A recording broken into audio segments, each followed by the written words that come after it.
안녕하세요. 민플레이션입니다. 코스피랑 S&P 500 주가는 상승했고 유가는 하루 만에 16% 빠졌어요. WTI 기준으로 배럴당 113달러에서 94달러로요. 근데 전쟁이 끝난 게 아니죠. 미국은 휴전한다 했는데 이스라엘은 어제 최대 규모로 레바논을 공습했다고 하는데요. 호르무즈 해협에서 지금 이 순간에도 1,000척의 선박이 발이 묶인 채로 대기 중이라고 하는데 평소라면 하루에 135척이 통과해야 할 그 해협에 어제 통과한 배는 단 3척이라고 합니다. 그런데 시장은 왜 이렇게 환호했을까요? 시장 진짜 괜찮은 거 맞나요? 단순히 휴전이라 해서 주식이 오른 건가요? 주식이 오른 이유에 대해서 한번 알아보겠습니다. 먼저 미국과 이란이 2주간의 휴전에 합의했습니다. 첫 종전 협상은 11일 파키스탄 이슬라마바드에서 열립니다. 트럼프 대통령은 이걸 미국의 완전한 승리라고 했고 시장은 그 말을 듣고 위험 자산을 사들이기 시작했어요. 유가가 배럴당 60달러에서 2달 만에 110달러로 넘게 뛰었죠. 그러면서 위험 자산보다는 안전 자산인 달러에 수요가 몰리면서 달러도 확 뛰게 되니까 이게 유가가 이중으로 뛰고 있는데 그게 전 세계의 인플레이션을 다시 자극하기 시작했던 거예요.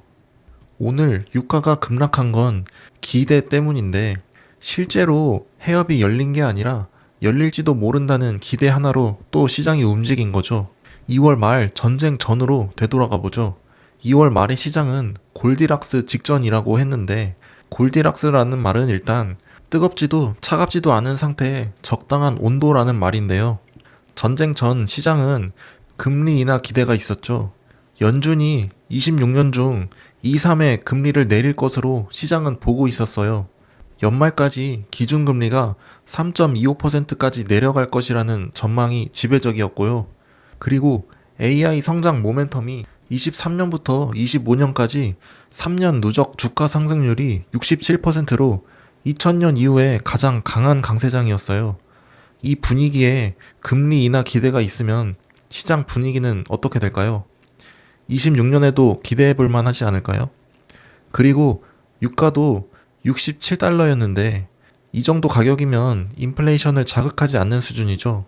성장 기대가 높고 물가도 연준 목표 2% 달성은 못했지만 26년도 CPI 1, 2월 2.4%로 목표치 방향으로 내려오고 있었고 그런데 다시 보면 연준은 26년 중 한 차례 금리 인하 그리고 27년도에 또 한 차례 인하해서 공격적인 완화가 아니라 인플레이션이 협조하면 한 번의 금리 인하에 더 가까운 입장이었어요.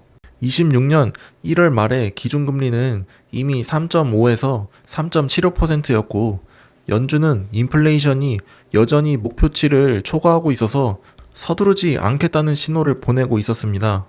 그래서 전쟁 전 연준이 금리를 인하하려는 명분은 크게 두 가지가 있었어요. 첫 번째로는 물가를 보면 22년, 23년도에 인플레이션 잡으려고 금리를 5.5%까지 올렸는데 물가가 내려오는 만큼 금리도 서서히 따라 내려가야 실질 금리라는 게 너무 높아지지 않는다는 겁니다. 금리를 안 내리면 경제를 과도하게 누르는 효과가 생기거든요.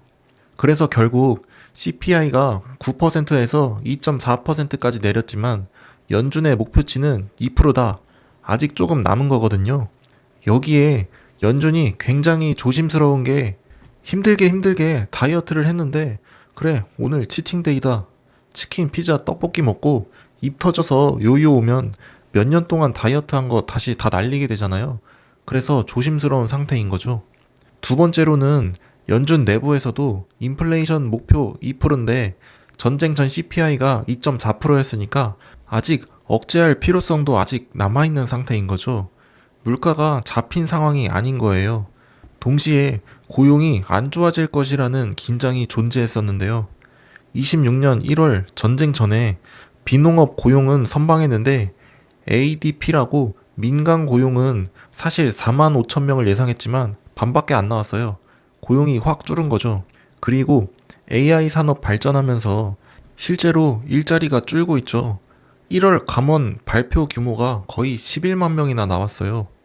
11만 명이라고만 하면 감이 잘 안 올 수 있는데 이건 2008년 금융위기 이후에 최대 수치가 나온 거예요. 그렇다면 고용이 흔들리면 금리를 내려야 할까요? 고용이 흔들려서 금리를 내린다고 고용이 다시 올라가 주진 않아요. 그럼 왜 내려야 하냐? 코로나 이후에 CPI가 9%까지 오르고 기준금리 5.5%까지 때리면서 천천히 내려왔잖아요. 다이어트를 열심히 한 거죠. 기준금리 5.5%에서 3.5%까지 계속 장기간 고금리였다는 건데 고용이 무너지기 전에 선제적으로 인하 살짝 때려주면 덜 무너질 수 있도록 충격을 덜 받게 해주려는 거죠. 숨통이 조금 트이게요. 그런데 전쟁 전부터 시장은 26년도에 2, 3회 인하를 이미 기대하고 있었잖아요. 실제로 연준이 말하는 것보다 시장이 기대하는 인하의 속도가 더 큰 거죠. 시장은 약간 보고 싶은 것만 좀 보고 있는, 듣고 싶은 것만 집중해서 듣는 그런 느낌으로 현실보다 조금 더 낙관적으로 시장이 바라보고 있다는 건데 다시 현재로 돌아와서 트럼프는 계속 시장 심리를 안심시키려고 전쟁이 곧 끝나간다 이런 메시지만 보내고 있는 상황이면서 시장도 트럼프의 의도대로 전쟁이 곧 끝나나? 이란은 아니래. 진짜 끝나나? 아직 아니네. 이거를 반복하면서 시장은 계속 변동성 속에 갇혀있는 모습이 아닌가 싶은데요. 호르무즈 해협이 열리면 유가도 내려가지고 전쟁 전으로 다시 돌아가서 내 주식도 금리 인하 기대 있던 것처럼 다시 오를 거니까 열리나? 하면 준비하고 있다가 땅 하면 바로 뛸 준비를 하고 있는 그런 모습인 거죠. 이 흐름을 좀 더 깊게 들여다볼게요. 첫 번째는 유가와 인플레이션을 보면 유가가 오르고 물가도 따라서 오르죠. 실제로 3월 FOMC 의사록을 보면 연준 위원들이 중동 전쟁에 따른 유가 급등을 향후 물가의 핵심 변수로 꼽았어요. 그리고 여기서 아주 중요한 표현이 나오는데 일부 위원들이 앞으로 금리 결정에서 인하와 인상 가능성을 모두 열어둬야 된다고 했어요. 이게 무슨 말이냐면 작년까지만 해도 시장은 금리 내리거나 동결하는 카드만 만지작대고 있었는데 이제는 금리 인상 카드까지 세 카드를 모두 만지작대는 상황이 된 거죠.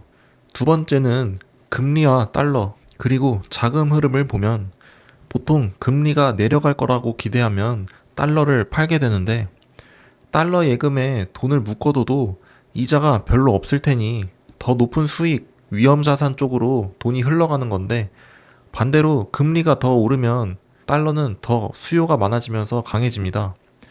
오늘 달러가 약해진 건 유가 급락으로 인플레이션 압력이 줄어들 거라는 기대가 생겼기 때문인데 유가가 하락하면 인플레이션 완화 기대가 생기죠.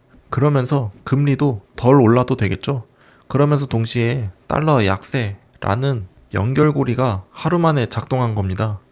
달러 인덱스가 0.86% 하락하면서 유로와 엔화가 동시에 강해지고 신흥국 자산으로 자금이 들어오는 패턴이 나타났어요. 한국 코스피도 6.87% 폭등한 게 있는데 이 흐름도 같은 맥락이 아닐까 싶습니다. 세 번째는 주식을 압박하는 변수가 있어요. 바로 미국 국채인데 지난 3월에 미국 국채 경매에서 외국인 투자자들의 비중이 눈에 띄게 줄었어요. 게다가 석유를 수입하는 나라들이 유가 급등으로 100달러 이상 올라가니까 달러가 급하게 더 많이 필요해지겠죠.